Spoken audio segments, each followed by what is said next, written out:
Lep pozdrav vsem tudi z moje strani. V nedeljo, kot veste, odhajamo že na tretje volitve v letošnjem letu, volitve v občinah, v lokalne organe oblasti, ki so ena izmed pomembnejših volitev v naši državi, tako za stranko kot za državo. Od tega, kako se bodo lokalna okolja v bodoče razvijala in kakšen bo ta tempo razvoja, bo seveda na nek način odvisen tudi na skupni razvoj in razvoj celotne države. V Slovenski demokratski stranki se zavedamo, da je v občinah največji razvojni potencial Slovenije. Zaradi tega sta obe vladi, ki jo je doslej vodil naš predsednik Janez Janša, vodili politiko tako na administrativni, se pravi na birokratski ravni, če želite, politiko glede ustrezne regulative predpisov, kot na vsebinski ravni. Tukaj mislim predvsem na politiko ustrezne finančne podpore lokalnim skupnostim in lokalnim oblastem, torej politiko, ki je omogočala hiter in uspešen lokalni razvoj vseh lokalnih okolij. Tako je bila v času prve Janševe vlade v obdobju 2004-2008 sprejeta vrsta ukrepov, ki je okrepila finančno moč občin. Spomnimo se spremembe zakonodaje, ki je omogočala večji delež finančnih sredstev za podporo investicijam, tako na gospodarskem, komunalnem infrastrukturnem področju, kot na ostali infrastrukturi, se pravi na tej širši družbeni infrastrukturi, kar se tiče podpori investicijam na področju vrtčevskega varstva, šolstva, zdravstvene dejavnosti in tako naprej. Ti ukrepi so v kombinaciji z drugimi ukrepi, predvsem z uspešno podlago in uspešnim rezultatom pri črpanju evropskih sredstev, pomenili nek širši zagon investicijskih projektov v celotni državi. V prvem mandatu Janševe vlade so bila uspešno počrpana vsa razpoložljiva evropska sredstva. Še več kot to. V letu 2006 je bila izpogajana daleč najugodnejša finančna perspektiva oziroma finančna shema za obdobje 2007-2013 oziroma 2015, ki je omogočila ustrezno podlago za izvajanje nadaljnjih investicijskih projektov na območju cele države, predvsem po občinah. V času Pahorjeve vlade v obdobju 2008 oziroma 2009-2011 se je ta tempo upočasnil in druga Janševa vlada, ne glede na to, da je bil ta mandat relativno kratek, dobro leto dni, je ponovno naredila tisto, kar je bilo v tistih okoliščinah potrebno narediti, z ustreznim nadzorom in pospešitvijo priprav posameznih projektov je omogočila, da se je ta tempo nadaljeval. In vkolikor ne bi bilo nekih nesrečnih odločitev naših naslednikov, bi se tudi ta sredstva v tej perspektivi uspešno počrpala. Mi srčno upamo, da se tudi bodo, vendar pa ni to več odvisno od naše vlade, ker na to več žal nimamo vpliva. Je pa seveda druga Janševa vlada tudi bila uspešna pri izpogajanju sredstev za naprej, za obdobje 2014 do 2020, 8. februarja 2013, je bila ta perspektiva izpogajana, žal se do danes kaj konkretnega ni zgodilo. Praktično nobenega razpisa iz te nove finančne perspektive še do danes nismo doživeli. Pa je bilo vse pripravljeno in so to sredstva, ki so praktično edina razvojna sredstva, s katerimi lahko Slovenija v teh razmerah razpolaga. Torej, v vabilu na današnjo novinarsko konferenco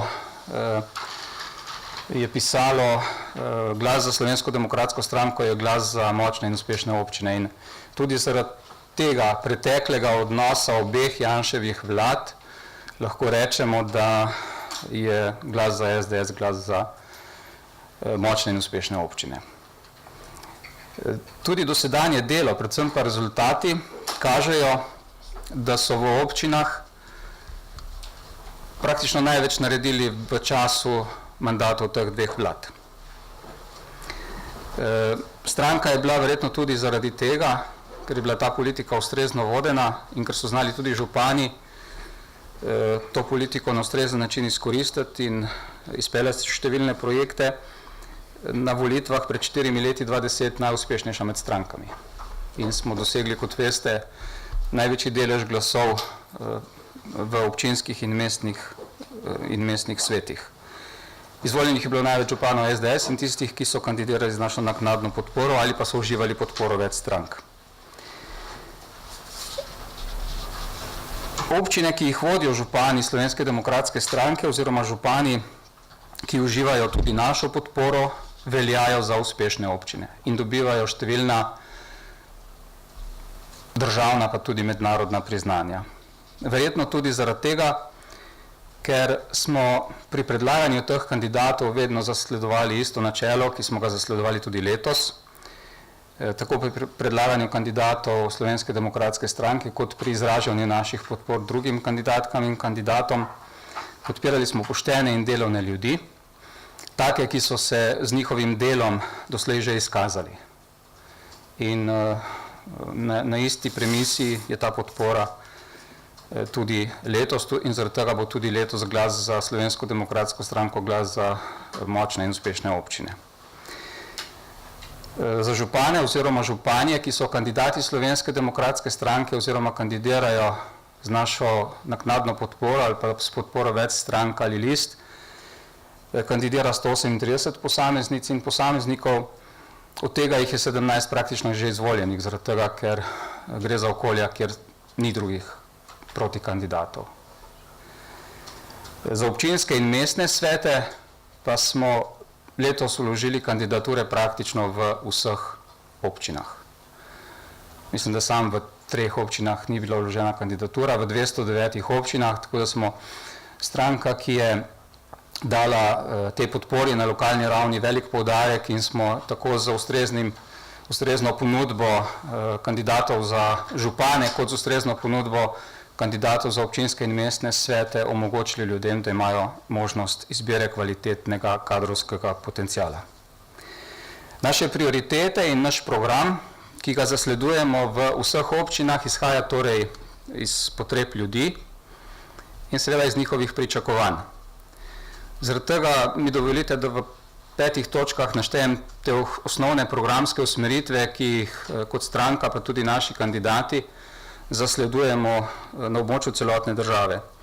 Ena od teh, ki se nam zdi osnovna in je bistvena tudi za nadaljnji razvoj občin, je prostorsko načrtovanje, ki preko načrtnega in usklajenega planiranja ustvarja pogoje za razvoj gospodarstva, obnove in širitve naselij, pogoje za gradnjo stanovanjskih objektov in za urejenost naselij. Druga prioriteta je urejena infrastruktura, tako gospodarska, komunalna, torej vodovodi, kanalizacija, prometna infrastruktura, kot širša družbena infrastruktura, vrtci, šole, domovi za starejše, zdravstveni domovi, športne površine in tako naprej. Tretja usmeritev, ki jo zasledujemo v vseh občinah, je skrb za zdravo in čisto okolje.